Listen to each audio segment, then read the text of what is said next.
ऐसा क्या काम किया हमने तेरा, जो मेरा हाथ तूने थाम लिया।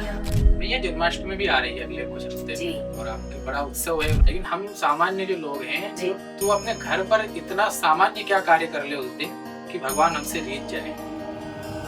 कुछ भी, कच्छु भी ना। और आप जन्माष्टमी सेलिब्रेट करना चाहते हो तो ये हम सभी कृष्ण भक्तों के लिए सबसे बड़ा उत्सव है हमारे जीवन का। सुबह होते ही ठाकुर जी का जो भी हमारे घर में श्री विग्रह हैं उनका हम लोग पंचामृत अभिषेक करें। देखिए, कॉरिडोर बने नहीं बने इसके ऊपर मैं किसी भी तरफ रिजिड आंसर नहीं दे सकती। वृंदावन जाना है तो किस तरह वहाँ दर्शन करना चाहिए, कहाँ कहाँ जाना चाहिए? ये वृंदावन धाम को आप जो देख रहे हैं ना, ये केवल देखने में कोई स्थान नहीं है, ये श्रीमती राधा रानी का हृदय है। कर ले श्रृंगार चतुर अलबेली। और ये सब कंफ्यूज है कि अरेंज मैरिज करना है या लव मैरिज करना है, क्योंकि दोनों में केस गड़बड़ हो रहे हैं आज। जितनी भी गड़बड़े हो रही हैं वो उन्हीं में हो रही हैं जो भड़ भड़ में शादी करते हैं। माता पिता अधीरो रखे कि बस तू शादी कर ले, तू भाड़ में जा, शादी कर ले तो सब ठीक हो जाएगा। शादी करके सब ठीक नहीं होता, पहले ठीक करना पड़ता है, फिर शादी करनी होती है। एक बार बात करोगे तो बिल्कुल ऐसी लगेंगी, पर जब 10वीं बार बात करोगे ना तब असली रूप बाहर आता है कि भैया ये क्या बंदी है, क्या ये कैसे बात कर रही है, ये कैसा लड़का है जो इतना पोजेसिव हो रहा है, इतना बदतमीजी कर रहा है। ये अब कलयुग में होने लगा है ज्यादा कि महिला शक्तिशाली नहीं। हमारी जानवा ठाकुरानी देखो, हमारी पैसा को देखो, हमारे यहाँ पे लोपा मुद्रा को देखो, मैत्री को देखो। अरे भैया, ऐसे जहाँ जहाँ पुरुष झुके महिलाओं ने आगे सनातन का झंडा लेके आगे चली है और कितनों में जागरूकता फैलाई है। विश्व विष्णु वशत्कारो भूत भव्य भवत प्रभु भूत कृत भूत वृद्धावो भूतात्मा भूत भावना भूतात्मा परमात्मा च मुक्तानां परमागति अव्यय पुरुष साक्षी क्षेत्र दोषर एव च योगो योग विदान नेता प्रधान पुरुषेश्वर नासिंह वपु श्रीमान केशव पुरुषोत्तम सर्व सर्व शिव स्थानो भूता दिव्य संभव भावनुवर्ता प्रभव प्रभु ईश्वर शुक्लां वरदं विष्णु शशिवर्णं चतुर्भुजं। अरे दुनिया का एक एक कण मेरा राधा रमण।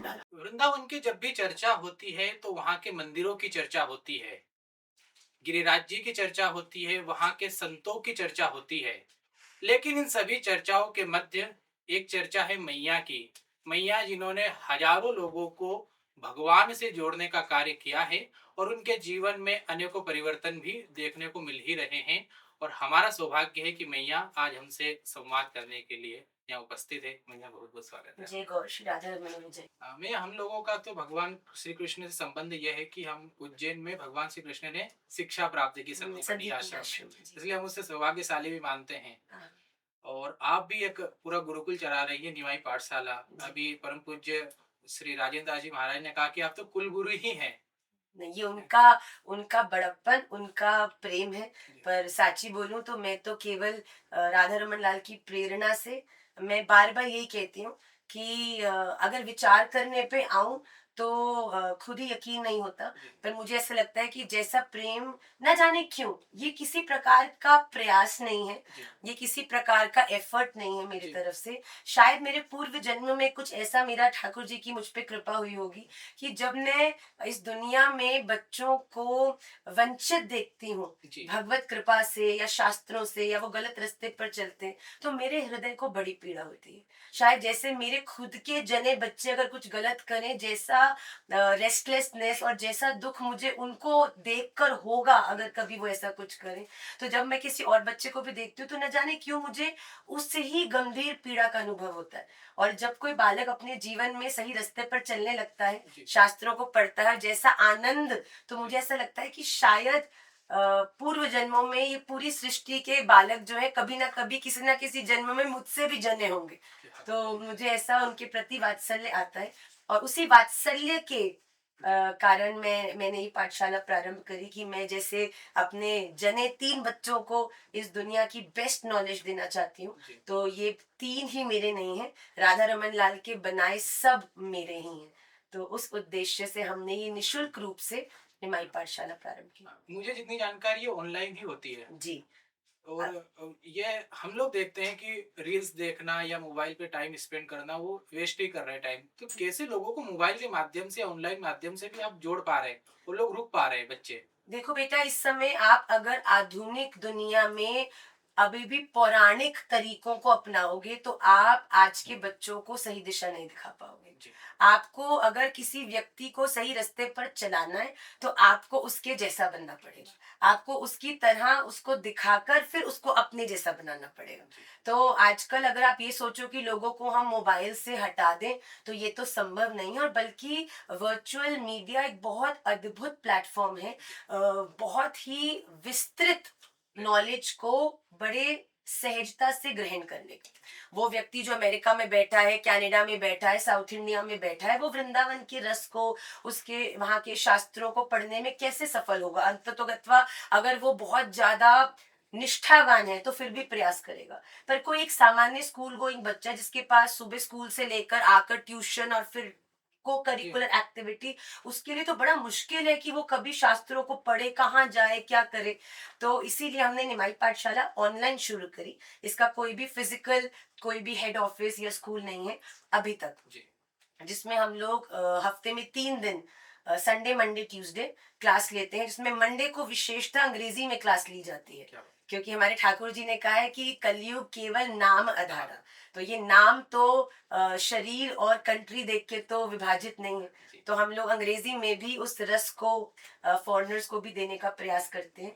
और इसमें और भी बहुत कुछ हम करते हैं, कुछ एक्टिविटीज फिजिकल भी करते हैं, जैसे कि हम लोग जो एम्पावर करते हैं, जी जो पॉवर्टी ड्रिवन बच्चे हैं, जी उनको भी हम उस शास्त्रों का अध्ययन कराते हैं, उनकी एक्टिविटीज कराते हैं, ब्रज यमुना मार्जन कराते हैं। अभी इंदौर भी मैं एक सेशन करने के लिए आई हूँ, मोटिवेशनल सेशंस करते हैं। हमारे शास्त्रों में जो हमारे आचार्य हुए हैं, जी जैसे आपने नरसिंह मूवी को देख के आपको कितना आनंद आया, जी वैसे ही हम अपने शास्त्रों में जो पूर्व में आचार्य हुए हैं, जिनके कारण आज हम इतनी आसानी से भक्ति कर पा रहे हैं, जी उनके चरित्रों को भी हम लोग उनका प्रकाश करते हैं। कौन जानता था हरिदास ठाकुर कौन है, कौन जानता था जगाई मदाई कौन है, कौन जानता था नित्यानंद प्रभु कौन है। पर हम उनके चरित्रों की भाव प्रस्तुति करके और फिर लोगों को परिचित कराते हैं कि भैया हमें किन किन के प्रति कृतज्ञ रहना चाहिए जीवन में। आज अगर आप 5 स्टार होटल में बैठकर एक बहुत लग्जरी मील खा रहे हो जी तो उसके पीछे आपके पूर्वजों के बिना कुछ खाए वाला समय भी है। तो आपको हमेशा उनके प्रति ग्रेटफुल रहना चाहिए। तो हमारे आचार्यों के प्रति तो बहुत सारी चीजें जी निमाई पाठशाला के अंतर्गत हम करते हैं, पर इसकी नींव जो है वो सूत्र, स्तोत्र और शास्त्र। संस्कृत के जो स्तोत्र हैं, जैसे गोपी गीत हुआ, जी श्री नारायण कवचम हुआ, श्री भीष्म स्तुति हुआ, रुद्राष्टकम हुआ, इन सब चीजों को हम बच्चों को याद कराते हैं।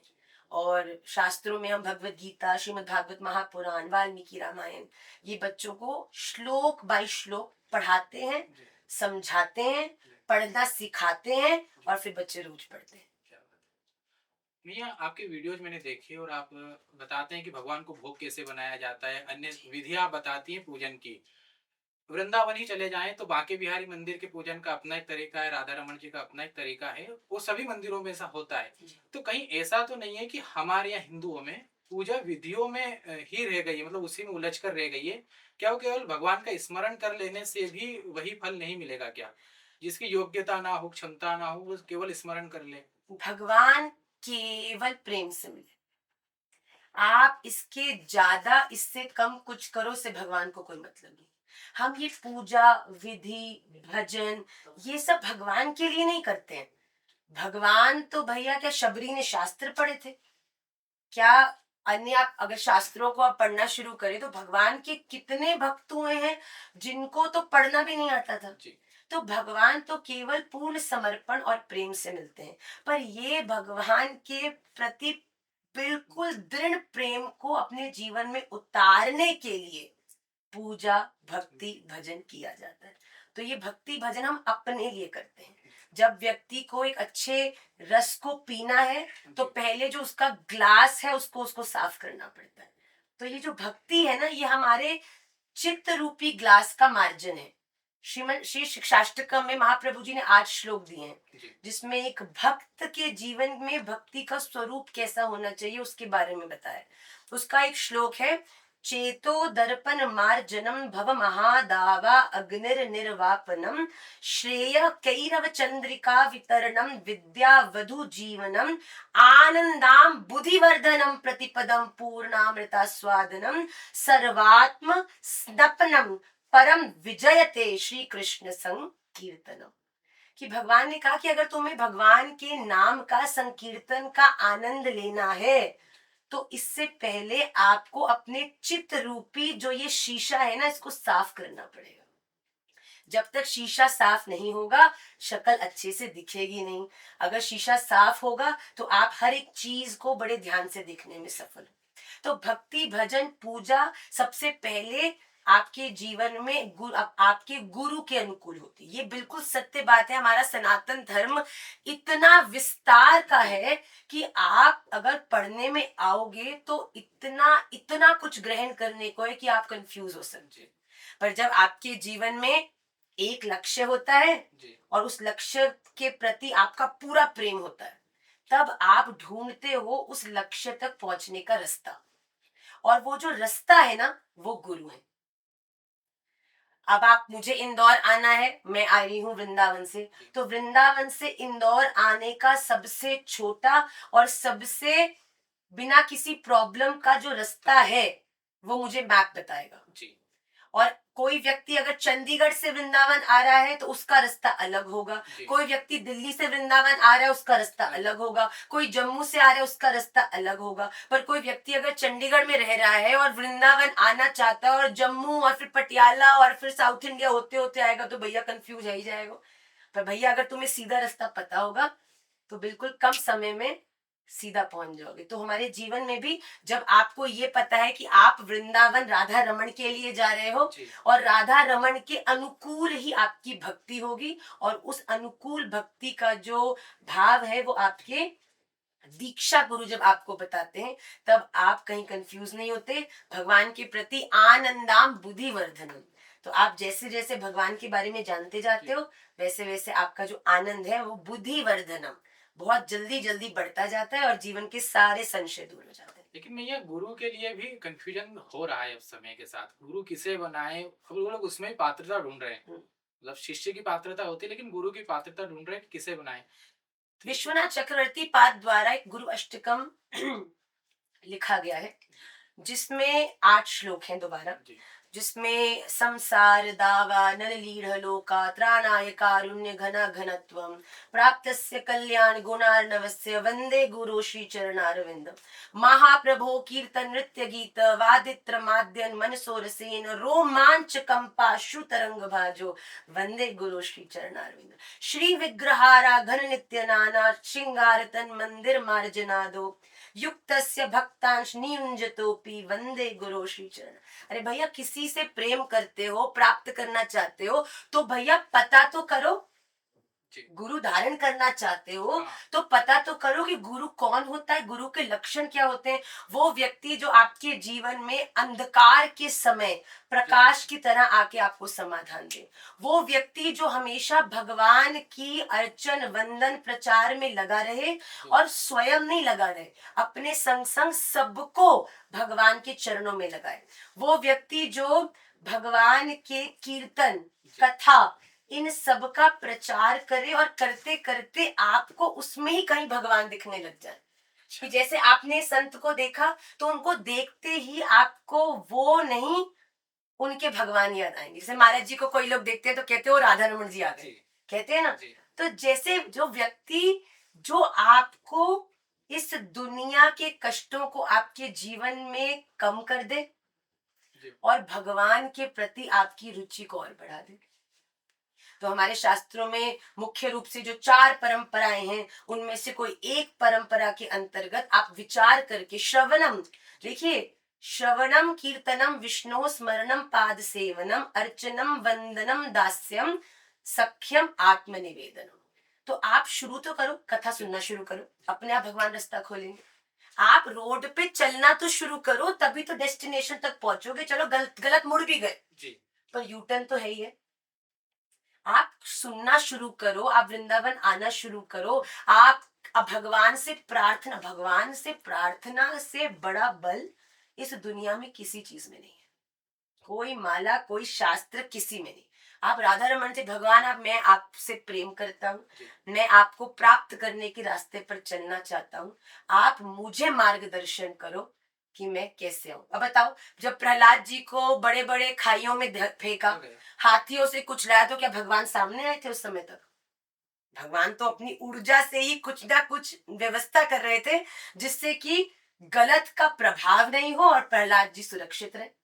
तो जब आप भी भगवान के रास्ते पर चलना शुरू करते हैं ना, आप प्रयास करो। आजकल व्यक्ति बैठा इंस्टाग्राम पे है, जिंदगी में प्रयास कुछ है नहीं, कंबल लगा के नहाया धोया भी नहीं, अभी उठा ही है, कंबल लेके बैठा है और स्क्रॉल करते करते जो संत साधुगण है उनकी रील्स पे बेकार कमेंट करता है और ये सोचता है हमको तो गुरु होते ही नहीं है जी।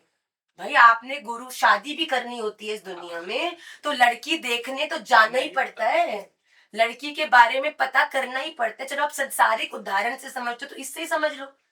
तो जीवन में गुरु भी धारण करना है तो भैया आओ वृंदावन, पढ़ना शुरू करो भागवत महापुराण, श्रवण करना शुरू करो किसी भी महात्मा की कथा, आप सुनना शुरू करोगे। आपने चाबी ताले में लगानी चालू करी करी करी और एक चाबी ठाकुर जी की कृपा से आपकी मिल जाएगी जो आपके जीवन के सारे संशयों के तालों को खोल देगी। पर ताली तो आपको लगा, चाबी तो आपको लगानी पड़ेगी ना। बैठे बैठे बेड में बैठे सोचो गुरु नहीं मिलते जी, तो गुरु बेड में मिलेंगे भी नहीं। गुरु करने के लिए भैया अपने आप को थोड़ा नियंत्रित करिए, अपने जीवन में भगवान से प्रार्थना करिए, जीवन में कुछ सेवा करिए, कुछ आप कथा श्रवण कीजिए। ये चीजें हर व्यक्ति कर सकता है। मैं कहूँ शास्त्र पढ़ो, शास्त्र हर व्यक्ति नहीं पढ़ सकता, पर यूट्यूब पे कथा हर व्यक्ति सुन सकता है, मंदिर जाके प्रार्थना हर व्यक्ति कर सकता है। जो चीज आपके हाथ में वो करना शुरू करो और फिर जो राधा रमन के हाथ में वो आपको देना शुरू करेंगे। प्रयास आपका है, फल राधा रमन जी देंगे। कर्मण्येवाधिकारस्ते मां फलेषु कदाचन। तो भगवान कहते हैं कि तू कर्म अच्छा कर, फिर देख तेरे जीवन में ना मैंने ऐसा आनंद भर दिया कि तू खुद ही सोचता रह जाएगा कि ऐसा क्या काम किया हमने तेरा, जो मेरा हाथ तूने थाम लिया। कि राधा रमन जी ऐसा क्या कर दिया मैंने, मैं तो बिल्कुल बुद्धू था, केवल प्रार्थना करी थी कि आप कृपा कर दो, आपने तो आनंद कर दिया। क्या बात है। भैया जन्माष्टमी भी आ रही है अगले कुछ हफ्ते जी। में और आपके बड़ा उत्सव है ओ वृंदावन में। वृंदावन में बच्चे 365 दिन उत्सव है, एक भी उत्सव विश्राम होता नहीं। अभी तीज विश्राम हुई नहीं कि फिर कोई उत्सव, फिर जन्माष्टमी, फिर राधाष्टमी, फिर कोई ना कोई उत्सव। वृंदावन तो उत्सव का ही स्थान है। ठाकुर जी ने इतनी लीला करी है वहां की वो ब्रजवासियों को, तभी तो ब्रजवासी आनंद में रहते हैं हमेशा, क्योंकि उनके पास दुनिया की बेकार बातों का चिंतन करने का समय नहीं। एक उत्सव खत्म होके उसकी समेटाई होती नहीं है कि दूसरा उत्सव पहले आ जाता है। लेकिन हम सामान्य जो लोग हैं जो तो अपने घर पर इतना सामान्य क्या कार्य कर ले उस दिन कि भगवान हमसे रीझ जाए। कुछ भी नहीं, कच्छु भी ना। ठाकुर जी आपके करी हुई चीजों से नहीं रीझेंगे। ठाकुर जी आपके हृदय में वो एक जो छोटा सा भाव है ना कि ठाकुर जी मैं ऐसा क्या करूं जिससे आप प्रसन्न हो जाओ। What can I do to make you feel special? हम किसी से प्यार करते हैं, उसके लिए एक फूल भी ले जाएं तो वो कितना खुश हो जाता है कि तू मेरे लिए लाया। क्यों लाया? क्योंकि तू मुझसे प्यार करता है। तो हम बस इस उद्देश्य से अगर घर में अपने ठाकुर जी के लिए एक भोग भी बना देंगे ना कि ठाकुर जी ज्यादा कुछ तो घर की प्रतिकूलता है, आप जानते हो, आपने ये व्यवस्था बनाई है। प्रहलाद जी को भी भगवान ने असुर योनि में भेजा है भैया हिरण्यकश्यपु का उद्धार करने के। तो मेरे घर पर आसपास भी बहुत सारे महात्मा जन हैं जो बहुत विस्तार तो मुझे नहीं करने देंगे, पर हाँ मैं आपसे बड़ा प्रेम करता हूँ तो करता हूँ। तो ये छोटा सा एक भोग आप मेरी तरफ से आज जन्माष्टमी के उपलक्ष्य में स्वीकार करो। मैं सच्ची कहती हूँ, आपके 56 भोग एक तरफ, पर आपके प्रेम भाव में बनाया हुआ वो छोटा सा भोग ठाकुर जी चाट चाट के ग्रहण करेंगे। पर हाँ अगर आपके घर में सब तरह की अनुकूलता है और आप जन्माष्टमी सेलिब्रेट करना चाहते हो तो ये हम सभी कृष्ण भक्तों के लिए सबसे बड़ा उत्सव है हमारे जीवन का। क्यों? क्योंकि इस दिन ठाकुर जी ने प्रकट होने का नहीं, ठाकुर जी ने जन्म लेने का निर्णय लिया। तो उस दिन हम लोग बहुत उद्दाम नाम से बड़े विस्तार से प्रयास करें। सुबह होते ही ठाकुर जी का जो भी हमारे घर में श्री विग्रह हैं उनका हम लोग पंचामृत अभिषेक करें। दूध, दही, घृत, शहद, शर्करा, ये 5 चीजें अलग अलग, उसके बाद मिलित, ये 5 चीजें कटोरी में इकट्ठी मिलाकर हम इनको ठाकुर जी का बड़ा विस्तार से, आप साइड में अगर आता है तो कृष्णाष्टक का गान करें या महामंत्र का गान करते हुए आप लोग खूब आनंद से उनका अभिषेक करें। उसके बाद उनको नए वस्त्र पहनाएं, नए अलंकार अपने ठाकुर जी के लिए लेकर, किसी का बर्थडे होता है तो लाते हो ना नई ड्रेस, नए क्लिप, नई फ्रॉकें, तो हमारे राधा रमन लाल का जब जन्मोत्सव है तो आप उनकी पोशाक लाओ, श्रृंगार लाओ, उसके बाद उनकी रुचि का भोग बनाओ। तो रुचि का भोग मतलब कि देखो, माखन मिश्री तो लड्डू गोपाल को हमारे अति प्रिय है ये, तो आप उसको बनाइए। और कुछ उस दिन अपनी जो आपको अच्छा बनाना आता, लोग पूछते हैं माँ हम ठाकुर जी के लिए क्या बनाए। ठाकुर जी ने इस दुनिया में हर व्यक्ति को एक गुण दिया और वो गुण ठाकुर जी ने उसको ठाकुर जी के प्रचार के लिए दिए। पर हम कभी कभी क्या करते हैं, कोई गाने में अच्छा है सोचते हो मेरा कंठ कितना अच्छा, अपने लिए उसको प्रयोग करके यश और धन कमाकर शांत हो जाते हैं। पर वो उसकी सबसे छोटी उपलब्धि है। अब जैसे हमको हमारे घर में हमको कोई बहुत अच्छी चीज बनानी आती है जिसपे खाने के बाद सब लोग वाह वाह वाह वाह करते हैं, उसका अर्थ ये है कि ठाकुर जी को वो सबसे प्रिय है हमारे हाथ से। तो जो जो चीज आपको अच्छी बनानी आती है आप ठाकुर जी के लिए उसे सिद्ध करो। उसके बाद आप ठाकुर जी की महा आरती करो और उसके बाद आप प्रयास करो कि आप जितनी यथाशक्ति हो 1, 3, 5 ब्राह्मणों को जमाओ। ठाकुर जी को खिलाने के बाद ब्राह्मण सेवा, ब्राह्मणों का जो ब्राह्मण जो होते हैं ना, ठाकुर जी के विराट स्वरूप में ब्राह्मण को ठाकुर जी का मुख कहा गया। तो जब ठाकुर ब्राह्मण जीमते हैं तो आप ये सोच लो कि राधा रमन जी के मुंह में जा रहा है। तो उनको अच्छे से तृप्त करके उनको दान दक्षिणा देकर उसके बाद आप सबको घर में जितने भी लोग हैं उनको प्रसादी ग्रहण करो, खूब आनंद से हरिनाम संकीर्तन करो, वाद्य लेकर बैठो और ठाकुर जी के प्रेम में खूब गान करो। छोटे मनों की उपज है। वो कहते हैं कि हमने श्रावण में भगवान शिव का बड़ा पूजन किया, अभिषेक किया, भगवान भोले को प्रसन्न करते हैं। अब हम जन्माष्टमी मनाएंगे तो भोले रूठ जाएंगे। ऐसा भी एक शैव और वैष्णव वाला एक विषय नहीं हमेशा नहीं, चलता है। ये सब अल्प बुद्धि वालों के तर्क हैं, जो इस दुनिया में जिन्होंने सच में शास्त्र का अध्ययन नहीं किया। तो वो मेरी दृष्टि में पूछो, शिव ही राधा रमण है और राधा रमण ही शिव है। आपके इष्ट ही इस संपूर्ण जगत का कण कण है। अगर आपने हरि और हर, ये नामापराध भी हमारे शास्त्रों में नामापराध आते हैं, जिसमें से एक ये नामापराध है कि अगर आप भोलेनाथ और ठाकुर जी में भेद करो।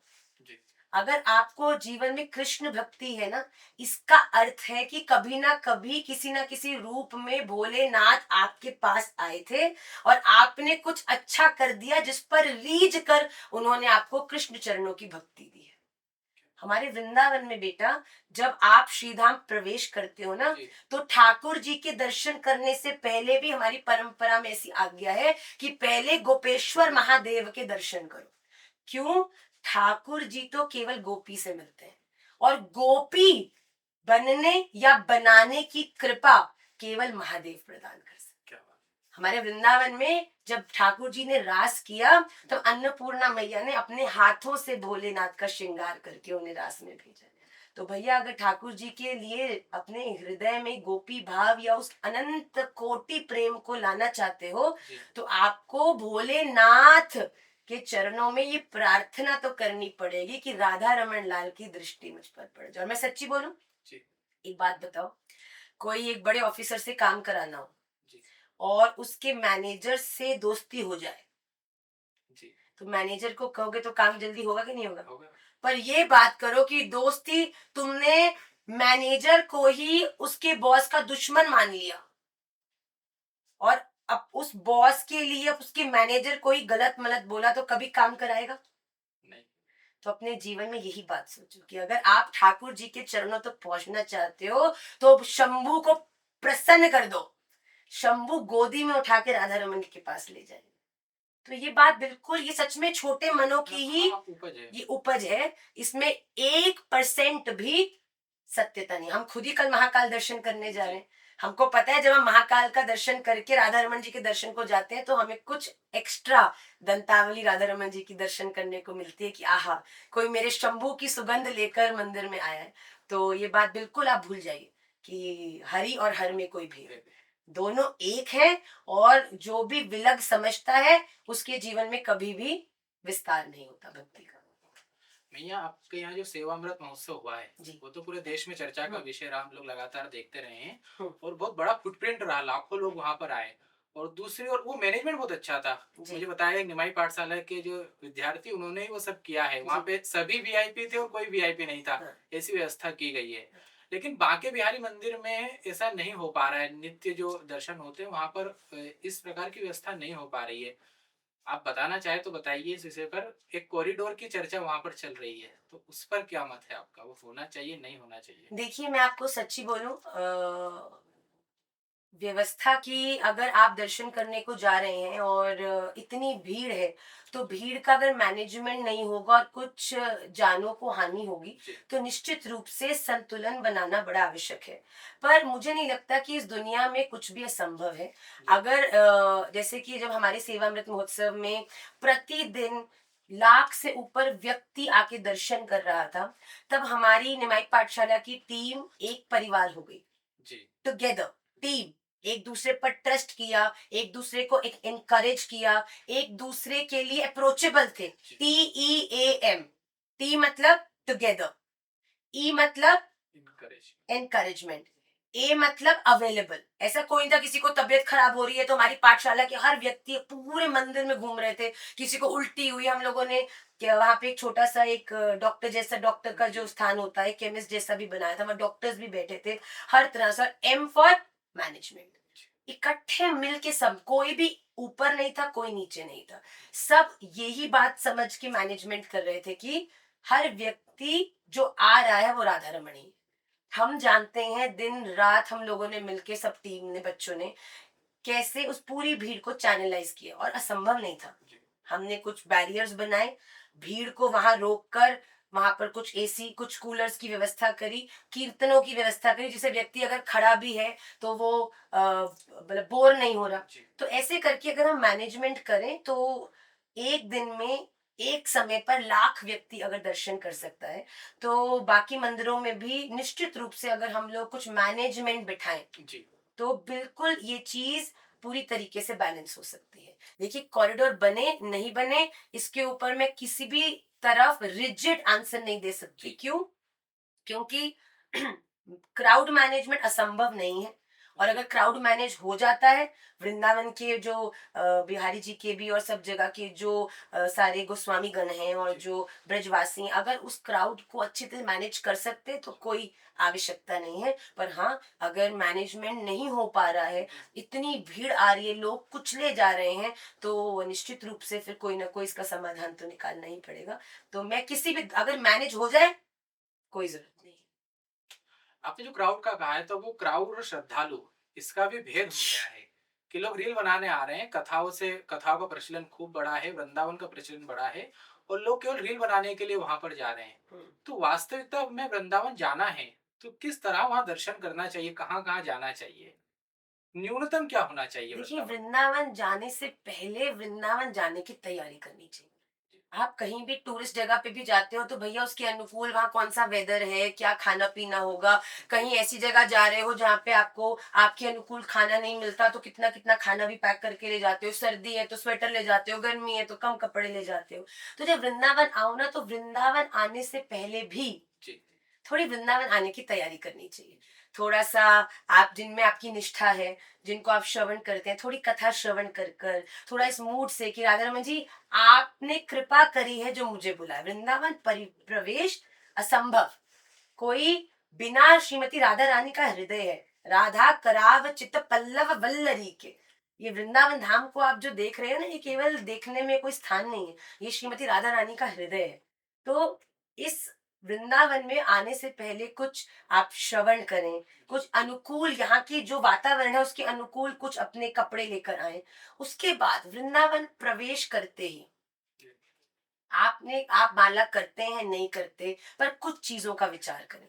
जैसे आप वृंदावन आए, अगर संभव हो, महाराज जी ने अभी कुछ पहले, अभी 1-2 दिन पहले हम कथा सुन रहे थे, तो महाराज जी ने उसमें बड़ी सुंदर चीज बोली कि वृंदावन में प्रवेश करके सबसे पहली चीज, अगर आपके लिए संभव हो तो परित्याग करो अपनी पादुका का। ये वो भूमि है जहां पर गोपियां हृदय बिछाए बैठी हैं। तो आप अपनी पादुका को छोड़ो, गाड़ी से उतरते ही सबसे पहले वृंदावन की रज को प्रणाम करो, उस व्रज रज को माथे पर लगाओ, कुछ व्रज रज को आस्वादन करो, जिससे कि ठाकुर जी, हम जितने भी अपने हृदय में द्वेष, अहंकार, कितनी सारी बातें लेकर आए हैं, इसको ग्रहण कर कर अब ये सब नष्ट हो जाए।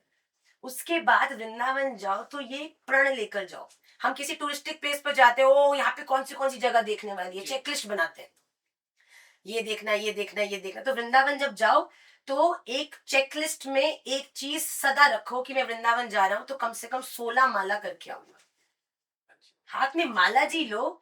शोभा, कोई पार्टी में जाते हो तो बड़े बड़े झुमके पहनते हो, डायमंड सेट पहनते हो, तो लोग कहते हैं ना, वाह वाह वाह, शोभा बढ़ी है तुम्हारी। अब वृंदावन जा रहे हो तो वृंदावन में ये सब पत्थरों की कोई शोभा नहीं है, वृंदावन में तो हमारी तुलसी महारानी की शोभा है। तो आप वृंदावन जाओ, अपनी माला जी वहां पर निकालो बाहर, प्रयास करो घूमते फिरते अनर्गल, कोई बात नहीं, कम से कम 16 माला में करके आऊंगा। अपने सप्त दिवाले दर्शन करो, और सप्त दिवाले भी अगर नहीं हो तो सबसे पहले आप यमुना जी का दर्शन करो। यमुना जी जाओ, यमुना जी का, गंगा जी का स्नान और यमुना जी का पान, इन दोनों की हमारे शास्त्रों में महिमा है। पर इस समय यमुना जी का जो पोल्यूशन के कारण जो हाल है, चलो पान नहीं तो कम से कम हम यमुना जी को जाके प्रणाम करके कुछ आचमन या कुछ थोड़ा सा जल करें। वहां पे यमुना जी को साफ करने की थोड़ी सेवा, एक पन्नी चाय, एक बैग भर के वहां से, मैं आपको बता रही हूँ, आप इस परिवेश से ठाकुर जी से मिलने जाओगे ना, जब एक लड़की बुद्धू बन के लड़के के सामने जाती है तो मुड़ के भी नहीं देखता, पर वही लड़की अगर अपनी माँ के द्वारा पूरी तरह से बिल्कुल सही बाल, अच्छे अलंकार, बढ़िया साड़ी पहनकर सज्जित होकर जाती है, तो देखते ही लड़का कहता है कि आप मुझसे विवाह कर लो। तो राधा रमन जी तक पहुंचने के लिए थोड़ा तैयार तो हो। महाराज जी ने अभी वो भाव सुनाया ना, कर ले श्रृंगार चतुर अलबेली, कि जाने से पहले भैया थोड़ा श्रृंगार तो कर ले। तो राधा रमन जी को रिझाने का श्रृंगार क्या है? यमुना जी की सेवा। आप राधा रमन जी तक जाओ, उससे पहले 3 प्रणाम करो, यमुना जी को प्रणाम, गोपेश्वर महादेव को प्रणाम, और किसी ब्रजवासी को प्रणाम। उसके बाद भी नेक्स्ट स्टेप क्या है? वृंदावन में एक वृक्ष से संबंध बनाओ।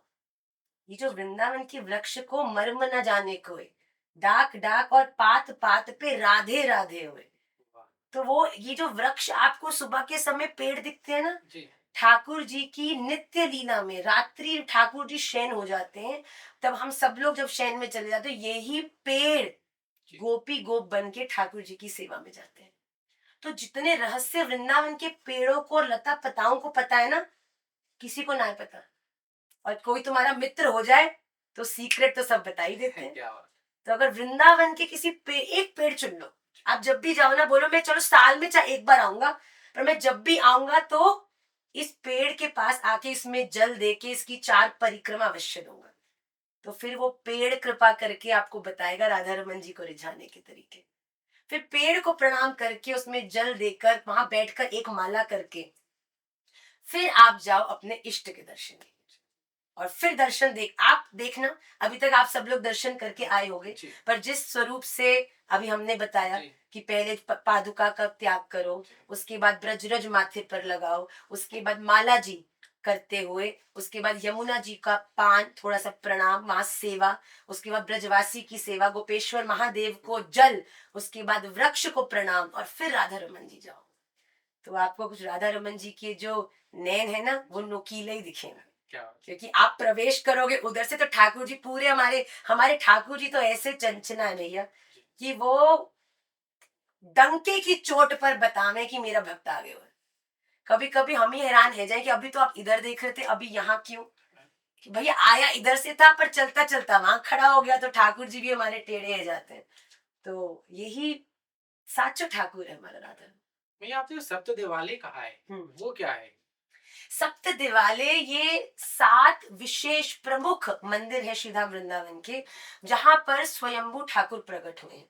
हमारी गौड़िया संप्रदाय के अंदर षट गोस्वामी हुए हैं, श्री रूप गोस्वामी पाद, श्री सनातन गोस्वामी पाद, श्री जीव गोस्वामी पाद, रघुनाथ दास गोस्वामी पाद, रघुनाथ भट्ट गोस्वामी पाद और श्री श्री गोपाल भट्ट गोस्वामी पाद। तो इन षट गोस्वामियों की जब वो वृंदावन में थे तो उन्होंने विलग विलग ठाकुर जी प्रकट हुए हैं उनसे सेवा स्वीकार करने के लिए। तो जो ठाकुर जैसे गोविंद देव जी, गोपीनाथ जी, मदन मोहन जी, गोकुलानंद जी, राधा रमन लाल जी, राधा दामोदर जी, तो इन सभी लोग स्वयंभू ठाकुर प्रकट हुए हैं। ये वृंदावन के सप्त दिवाले हैं, जिनमें से एक राधा रमन मंदिर है जहां से हम आते हैं, और राधा रमन लाल श्री श्री गोपाल भट्ट गोस्वामी पाद की सेवा स्वीकार करने के लिए शालिग्राम जी से प्रकट हुए। तो जब आप जाएं, अगर अभी तक आपको लगता है कि आपकी किन्हीं एक ठाकुर में पूरी निष्ठा नहीं है जी। तो आप गोपेश्वर महादेव के दर्शन के बाद आप सप्त देवालय दर्शन करें, और जब आप सप्त देवालय दर्शन करेंगे जी। तब जो ठाकुर जी जिस रूप में जी। आपको स्वीकार करना चाहेंगे तो धीरे धीरे उसका प्रकाश भी हो जाए। भैया विषय का थोड़ा सा परिवर्तन करते हैं, वृंदावन से थोड़ा सा बाहर आते हैं। ये भी विषय बहुत सारे ये चल तो रहे असंभव है हमारे लिए। आप वृंदावन से बाहर हमको ले जा नहीं सकते, शरीर को कहीं भी ले जाओ पर चिंतन हमारा सदैव वृंदावन है। क्योंकि मैं, किसी ने हमको बोला कि माँ आप दिन में कितनी सेवा करते हो, जी। कितनी माला करते हो आप, कितना आप दिन में सेवा करते हो, तो मैंने बोला कि भाई सेवा के अलावा मैं कुछ करती ही नहीं हूँ। अब कई लोग हैं कैसे अहंकारी, माता जी बोलती बहुत सेवा करती है, क्या सेवा करते हो आप? मैं अपने जीवन में एक सांस भी राधा रमन जी के अलावा नहीं लेती। सेवा क्या होती है? वो चीज जो आप ठाकुर के लिए करते हैं। और मेरे जीवन में मेरा उठना, मेरा मेरे बच्चों का लालन पोषण करना, मेरा घर में सेवा करना, मेरा आपसे बात करना, मेरा यहाँ आना, ये सब कुछ केवल राधा रमन लाल के लिए। और जो चीज राधा रमन जी के लिए वो हमेशा सेवा में है। तो सेवा से मैं अपने आप को कभी भी अलग नहीं मानती। मेरे खुद के जने बच्चे भी मेरे नहीं है, किसी प्रारब्ध से, किसी कारण से मेरे गर्भ में आए हैं, और मेरे गर्भ के में आने के कारण ठाकुर जी ने मुझे उनकी सेवा दी है, तो उनकी सेवा के माध्यम से मैं राधा रमन की सेवा करती हूँ। तो फंडा बड़ा क्लियर है, केवल राधा रमन, राधा रमन और राधा रमन। तो वृंदावन से बाहर नहीं आते, विषयांतर करते हैं। ठीक है, ये कर सकते हैं। ये विषयांतर करते हैं। तो हाल ही में जब राज्यसभा का सत्र चल रहा था, तो जो सांसद है वहाँ की जया बच्चन जी, उनका जब पूरा उनको संबोधन के लिए बुलाया गया वहाँ के सभापति ने, तो नाम पुकारा जाता है, तो जो नाम टेबल पर लिखा हुआ रहता है, तो उन्होंने जया अमिताभ बच्चन कहा तो वो रूठ गई। हाँ, हमने देखा। हाँ, कि ये कब तक चलेगा कि पति के नाम से ही पत्नी को पहचाना जाएगा। महिलाओं की अपनी खुद की भी आइडेंटिटी है, और आप अपना जो संपूर्ण श्रेय ये अपनी प्रेरणा महाराज श्री को देती हैं। तो इसमें सही क्या है इन दोनों में से? देखिए, सही आपकी सोच होती है। एक सेब है, उसको देख के एक व्यक्ति रोएगा, दूसरा व्यक्ति हंसेगा। क्यों? एक को सेब बिल्कुल पसंद नहीं है और एक को सेब बहुत पसंद है। उसमें बेचारे सेब की क्या गलती? इसमें कंट्रोवर्सी हो जाएगी। सेब की क्या गलती ना? तो ये तो सेब है और सबके लिए एक जैसा है। तो ये आपकी विचारधारा है कि आप किस चीज को कैसे लेते हैं। मैं माननीय क्या उन्होंने सोचा और क्यों कहा उस पर तो मैं कोई टिप्पणी नहीं करूंगी, क्योंकि किसी में भी दोष दृष्टि रखना हमारा स्वभाव नहीं है। पर निश्चित रूप से अपने जीवन का सत्य बताती हूँ कि हम हमेशा अपने जीवन में उस चीज का प्रचार करते हैं जो हमारी बेस्ट होती है, जो हमें पावरफुल बनाती है। किसी व्यक्ति के पास सॉलिटेयर्स होंगे बड़े बड़े तो वो पहन के जाएगी और दिखाएगी देखो मैं कितनी धनवान हूँ। किसी के पास अच्छी गाड़ी होगी तो बेस्ट से बेस्ट गाड़ी में आएगी और सबको दिखाएगी देखो मेरे पास कितनी अच्छी गाड़ी है। तो हर व्यक्ति को ये पूरी स्वतंत्रता है अपनी बेस्ट चीज दिखाने की। तो मुझे ऐसा लगता है कि जब मेरे तक बात आती है तो मुझ में मेरा कुछ नहीं, ये मेरे जीवन की सबसे बड़ी सत्यता है। I am a big zero, very big zero. पर उस जीरो के आगे का जो वन है ना, वो महाराज जी और राधा रमन लाल है। तो मैं जब रेणुका गोस्वामी बोलती हूँ तो केवल मैं हो जाती हूँ, जो कि मैंने बताया क्या है, जीरो। पर जब मैं रेणुका पुंडरीक गोस्वामी बोलती हूँ तो मुझे मेरी बेस्ट चीज जो मेरे पास है, जो मुझे पावरफुल बनाती है, जब वो रेणुका के पीछे उसे सपोर्ट करती है तो रेणुका जय गौर श्री राधा रमनो विजयते हो जाती है। तो मेरे जीवन का बल है। और मुझे ऐसा लगता है एक और बात जो साची है कि आप जिस परिवार से आते हैं, तो जैसे पहले मैं रेणुका शर्मा थी, तो शर्मा जो आपका जो उपनाम होता है, आपका सरनेम होता है, वो रिफ्लेक्ट करता है कि आप किस परिवार के हो। जी तो जब मैं रेणुका पुंडरीक गोस्वामी बोलती हूँ, तो मैं गोस्वामी से तो राधा रमन लाल की हूँ ही, जी पर जब प्रेम गली अति सांकरी, तो जब रेणुका पुंडरीक बोलते हैं, तो मैं राधा रमन लाल की पुंडरीक गोस्वामी जी के माध्यम से हूँ। तो वरना पे तो पूरे कहाँ भी मैं अमेरिका में कहीं पढ़ के कोई बढ़िया लाखों करोड़ों कमा रही होती, और कोई परिवार जो विवाह से पूर्व में है, वो भी कोई कम नहीं है, जी वो भी करोड़ अरबपति खरबपति था, तो और कमा लेती, तो उससे क्या मिल जाता मुझे।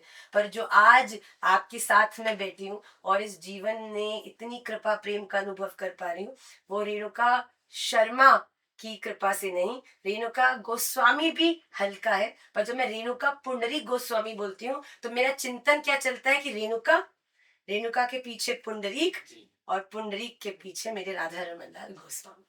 तो ऐसा भाव मुझे बहुत पावर देता है, that makes me very power. मुझे कोई, मैं तो बताया ना, मेरे लिए तो ये शेम का नहीं, ये तो प्राइड का विषय है कि मैं, ये मैंने बहुत अपने निजी, नोबडी नेवर टोल्ड मी कि आप ये लगाओ। तो किसी ने मुझे बोला, मेरे बच्चे मुझे कहते हैं, माँ 1.5 मिनट की रील होती है, आप जय गौ श्री राधा रमन विजयते मत बोलो आगे। मैंने कहा भाई, अगर मैंने जय गौ श्री राधा रमन विजयते नहीं बोला, तो मैं कुछ नहीं बोल सकती। महाराष्ट्र ने भी एक जगह कहा इंटरव्यू में, मैंने उन्हें कुछ नहीं कहा करने को, फिर नेवर, अपना आज तक महाराज जी ने मुझे सच में कुछ नहीं कहा। ये राधा रमन जी, मैं मतलब, अगर कोई कभी मेरे निजी जीवन में किसी को देखने का अवसर मिले, तो जानते हैं महाराज जी ने हमेशा इंस्पायर किया, ये मैं हूं और ऐसा मैं करता हूँ पूरी दुनिया के लिए। कभी हमने निजी रूप से बैठ के, महाराज जी ने मुझे ये नहीं कहा कि तुम ऐसे माला करो जी या ये करो या वो करो। महाराज जी ने बस कहा, महाराज जी करते हैं, हाँ, उनको देखकर हमारे हृदय में इंस्पिरेशन होती है, और फिर हम भी करते हैं। ऐसे ही हमारे बच्चे भी हैं, हम अपने बच्चों को कभी मना नहीं करते किसी चीज के लिए, तो वो देखते हैं। हमारे निमाई दादा तो माला नहीं भी हो, तो अपनी छोटी सी उंगली हमारी इससे निकाल के, उनको अंदर तो पता नहीं जी क्या चलता है, तो हमारे निमाई दादा ऐसे उंगली घुसाते हैं और ऐसे करते हैं बस, क्योंकि उसको पता है ये कुछ करते हैं, इसके अंदर कुछ होता है, तो ऐसे करना है। मुझे लगता है इट्स ब्रिलियंट। अगर बच्चे ने आपको देखकर इतना भी कॉपी कर लिया कि यहाँ से उंगली घुसानी है और फिर कुछ होता है, तो धीरे धीरे जो उसके भीतर भी है, वो भी सब कुछ उसके जीवन में हो जाएगा। तो बस इंस्पायर करते चलो। नहीं, हर दाम्पत्य जीवन की का सक्सेस फॉर्मूला है कि don't tell the change, be the change. जब आप खुद कुछ करते हो, तो आपसे जो प्रेम करते हैं, वो अपने आप इंस्पायर होते हैं उसे करने के लिए। भैया आपने बात कहते कहते कहा कि मैं यहाँ नहीं होती, महाराष्ट्र नहीं होती तो मैं कहीं विदेशों में नौकरी कर रही होती, कुछ कर शायद। रही होती, तो लोग ये भी पूछते हैं कि आप ऑक्सफोर्ड में आपने पढ़ाई की है, नेशनल लेवल की हॉकी प्लेयर रही हैं, तो ये जो भक्ति है ये विवाह के बाद आई है, जन्म से ही है? ये मेरे पूर्व जन्मों से है। ये भक्ति तो न जाने, मैं अब अनुभव करती हूँ तो मुझे लगता है कि ये इस जन्म का तो संबंध हो नहीं सकता। जिस तरह मैं राधा रमन लाल के लिए फील करती हूँ, और जब भक्ति करते हुए, प्रचार करते हुए, सबको देखते हुए, जो हृदय में मेरे मन में आता है, क्या दे दूं, क्या न्यौछावर कर दूं, मैं मर जाऊं, मिट जाऊं, बस सब राधा रमन लाल के हो जाए। इस जुनून को जब मैं अनुभव करती हूँ अपने भीतर, और जिस करुणा को, जिस जब किसी को पीड़ा में देखकर मेरा मेरा कैसे रेस्टलेस, तो मुझे ऐसा लगता है ये सच में एक जन्म का तो विषय नहीं है। पर निश्चित रूप से, जैसे कि हनुमान जी भी पूर्व शक्तिशाली थे, पर जामवंत जी ने जैसे ही याद दिलाया, तो हनुमान जी भी समुद्र पार कर गए। तो मेरे जीवन के जामवंत जी महाराष्ट्र महाराज जी हैं। तो पहले तो मैं बहुत डेडिकेटेडली खेलने में, हॉकी में जी और पढ़ाई में लगी रही, जिसके कारण ठाकुर जी की कृपा से इतने बेस्ट मुकामों तक भी पहुंच पाई। पर फिर जामवंत जी आए और उन्होंने प्रकाश किया, तो राधा रमन जी की सेवा में मैं वृंदावन आ गई। भैया हमारी जो पूरी टीम है ये सारी अविवाहित है, और ये सब कंफ्यूज है कि अरेंज मैरिज करना है या लव मैरिज करना है, क्योंकि दोनों में केस गड़बड़ हो रहे हैं आजकल। तो ये सब कंफ्यूज है, करना क्या है? मैं आपको साची करूं, कहूं, सबसे पहली बात तो शादी करनी है, ये विचार करो। आजकल के समय में किसी के कहने से शादी कभी नहीं करनी। जब तक मन में खुद में भाव नहीं हो कि हमारे पास भी एक जीवन साथी की मुझे आवश्यकता है, जो मुझे प्रेम करे, जो मेरा ध्यान रखे, जिसके साथ मैं खुश रहूं, जिसका मैं ध्यान रखूं, तब पहला अगर टिक है जी कि मेरा मन है कि मैं शादी करना चाहता हूँ, उसके बाद कई लोग बहुत सारी चेकलिस्ट लेके विवाह के लिए खोजते हैं, पर मुझे ऐसा लगता है कि ओनली चेकलिस्ट एक विवाह के लिए खोजने की होती है, एक अच्छे व्यक्ति की। तो शादी के लिए बिना सोचे समझे नहीं करें। जैसे महाराज जी और हमारी भी, अगर आपको 100 आपके आसपास बुरे एग्जाम्पल दिखते हैं शादी के, तो मैं कहती हूँ पूरी दुनिया को हमारा एग्जाम्पल भी देखना चाहिए। हम सच में बहुत खुश हैं शादी में। मुझे लगता है शादी से ज्यादा सुंदर चीज आपके जीवन में कोई नहीं हो सकती, जो आपके भीतर से आपका बेस्ट बाहर निकाल के लाती है। हम सोचते थे कि हम इतनी चीजों को मैनेज कर लेंगे, अरे बच्चों को भी देख लेंगे, घर भी देख लेंगे, अरे पैसा भी देख लेंगे, परिवार भी। और जब तुम सब कुछ इतने अच्छे से करते हो इसी किसी एक व्यक्ति के साथ के कारण, तब तुम्हारे जीवन में जब विस्तार दिखता है, तब तुम कहते हो कि ठाकुर जी कितनी सुंदर सृष्टि है। तो आप शादी करने से पहले ये चीज का विचार करो कि जिससे आप शादी करना चाहते हो उसके प्रति आपके मन में सम्मान है। आप सम्मान दोगे तो सम्मान मिलेगा भी। उसके बाद समय लीजिए। जितनी भी गड़बड़े हो रही हैं वो उन्हीं में हो रही हैं जो भड़ भड़ में शादी करते हैं। माता पिता अधीरो रखे हैं कि बस तू शादी कर ले, तू भाड़ में जा, शादी कर ले तो सब ठीक हो जाएगा। शादी करके सब ठीक नहीं होता, पहले ठीक करना पड़ता है, फिर शादी करनी होती है।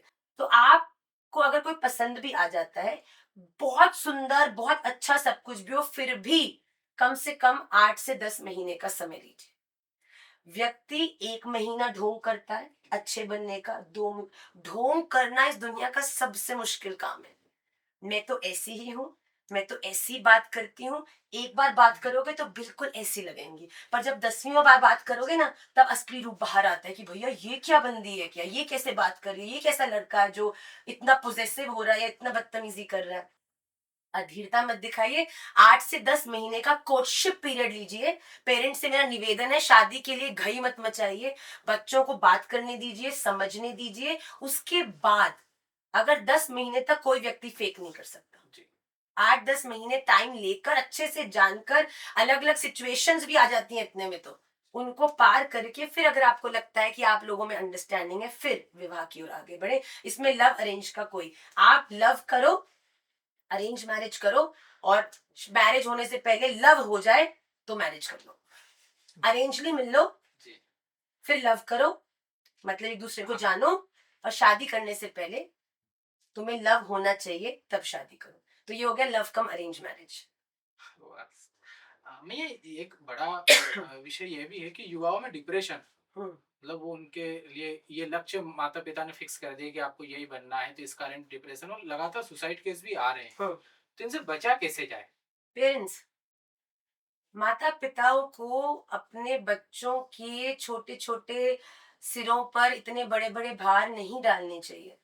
पहले माता पिता फोर्स कर देते हैं, फिर बच्चे जब उसे पूरा नहीं कर पाते, माता पिता इतना ट्रॉमेटाइज हो जाते हैं, कर देते हैं, तो बच्चों के पास और कोई समाधान नहीं रहता, जो कि बहुत गलत है। ये मनुष्य जीवन बहुत दुर्लभ है। ये बताना पड़ेगा आजकल के यूथ को कि आपको इस ह्यूमन बॉडी और ह्यूमन बर्थ को बहुत रेलिश करने की आवश्यकता है। ये 84 लाख योनियों में एक बार मिलता है। मजाक चल रहा है कोई? कितने करोड़ों जन्मों के बाद ये शरीर आपको मिला, वो भी आपने स्वयं नष्ट कर दिया। क्यों? क्योंकि एक एग्जाम नहीं क्रैक कर पाए। तो पेरेंट्स को, हर व्यक्ति का एक अपना निजी गुण होता है, और उस गुण को अगर वो बच्चा विकसित करे तो वो सक्सेसफुल होता है। कोई पेंटर है तो वो पेंटिंग अच्छी करे तो वर्ल्ड रिनाउंड पेंटर बन सकता है। कोई क्रिकेटर है, कोई टीचर है, कोई, तो हर हाथ की सब उंगलियां एक जैसी नहीं होती। तो आप अपने बच्चों को शुरू से उस चीज की हेल्प करो उसमें, कि वो किस चीज में अच्छे हैं। आजकल देखिए पैसा किसी भी प्रोफेशन में कम नहीं है। आप अगर किसी चीज में बहुत अच्छे हैं तो आपको आपके मन की सैलरी मिलेगी। पर यह है कि अगर आप कोई चीज जो जिसमें ना आपकी रुचि है, ना आपको खुशी मिलती है, ना आप उसको एंजॉय करते हो, कितने सालों तक आप उसको खींच पाओगे? तो पेरेंट्स को अपने बच्चों को वो लिबर्टी देनी चाहिए कि वो अपनी क्वालिटी को आइडेंटिफाई करें, फिर उसमें सहयोग देना चाहिए विकसित करने का उनको, फिर वो एक अच्छे पेरेंट कहलाते हैं। सीए का बच्चा सीए हो, ये एक केवल रूढ़िवादी सोच है। वैसा ही है कि मैं मैया की नेम वो लोग हमेशा ये चर्चा करते हैं कि कथावाचक जो है, ये अभी चर्चा चली है कि कथावाचकों का बड़ा ट्रेंड आ गया है या हिंदुत्व वापिस ट्रेंडिंग में आ गया, टेम्पल पॉलिटिक्स चल रही है, मंदिरों में जाना है। तो ये भी आ रहा है कि छोटे-छोटे बच्चों का भविष्य कथा में भी देखा जा रहा है और उन्हें बचपन से कथाएँ सिखाई जा रही है कि तुम बाद में इससे नेम और फेम और पैसा सब कमाओगे। तो वो कितना सही है? देखिए, नेम फेम पैसा ये तो केवल हर एक प्रोफेशन, सनातन इस समय ट्रेंडिंग है क्योंकि लोगों में जागरूकता आ रही है। अभी कोविड हुआ, कोविड से पहले सब लोग अपने अपने में मस्त थे। कोविड ने एक ऐसा चाटा दिया है पूरी सृष्टि के मुंह पर कि लोग घरों में बैठ के विचार कर रहे हैं कि मैं तो सीए था, मैं तो इतना बड़ा एमडी था, पर आज अगर मुझे भी एक दवाई चाहिए या एक सिलेंडर चाहिए तो कितना करोड़ देने पे भी नहीं मिल रहा। तो लोगों ने विचार किया कि हमसे भी ज्यादा पावरफुल क्या है। तब आया राधा रमन, तब लोगों को वो शांति, वो आनंद उस नाम में मिला। तब से ही लेकर ये जो सनातन हिंदू भगवान भक्ति भजन ये सब इतना फिर से ट्रेंड में आया और लोग जागरूक होके जुड़ भी रहे। पर इसका अर्थ ये देखिए, भविष्य में कोई क्या बन जाएगा वो भविष्य बताएगा। पर हाँ, अगर आपको ये लगता है कि अगर आप किसी बच्चे को शुरू से शास्त्रों के लिए ट्रेन करते हो, देखो शुरू में नहीं, ये नहीं एक साल भागवत जी पढ़ाई और व्यास गद्दी पे बैठा दी, ये गलत है। आप अपने बच्चे को किसी सिद्ध गुरुदेव के चरणारविंद में समर्पित करके उसे पूरी तरह शास्त्र सिखाकर उसको अपने जीवन में कम से कम 20-25 साल उसका अभ्यास कर कर गुरुदेव की सेवा कर कर और फिर जब गुरु आज्ञा दे फिर वो प्रचार के लिए जाए। और वो भी गुरु अगर भागवत जी की प्रचार की आज्ञा दे नहीं दे, वो गुरु की स्वयं की इच्छा है। तो देखिए, इसको एज अ प्रोफेशन देखिए, अगर आप बच्चों को इसमें डाल रहे हैं तो ये आपके जीवन में निश्चित रूप से फलीभूत नहीं होगा। कभी ना कभी राधा रमन लाल दिल का विषय है। आप उन्हें बुद्धि से नापने का प्रयास करोगे तो बुद्धि तो आपको कहीं ना कहीं लाके अटकाएगी। पर हाँ, अगर आप राधा रमन जी का प्रचार करना चाहते हैं, आप भगवान से लोगों को जोड़ना चाहते हैं, आप अपने बच्चों को एक अच्छा जीवन देना चाहते हैं, इसके कारण आप उन्हें शास्त्र पढ़ाने, तो उनको शास्त्र पढ़ाओ। पढ़ते पढ़ते पढ़ते पढ़ते क्या पता पूर्व जन्म के किसी संस्कार में सच में उनके भीतर एक ऐसी ऊर्जा हो कि वो प्रचार करें या वो कथा करें। तो इसके लिए हम टू अर्ली टू जज। पर अगर आपका उद्देश्य सही है कि आप भेज क्यों रहे हैं जिससे कि वो स्वयं भी उसको सीखें, उसके बाद लोगों को भी एक अच्छे भाव से सनातन से जुड़े, तो भैया कथावाचक क्या, वो तो जो राधा रमन लाल के चरणों का सेवक बन जाता है ना, वो दुनिया का राजा हो जाता है। ये बात सच्ची है। आप कहो कि साधु संत वगैरह इतने अच्छी तरीके से क्यों आपके द्वारा मंदिरों में 100-50 रुपए चढ़ाने से अगर आपको लग रहा है कि कोई मर्सिडीज लेके घूम रहा है तो भैया आप मत चढ़ाया करो। कोई आपकी पॉकेट से निकाल रहा है क्या?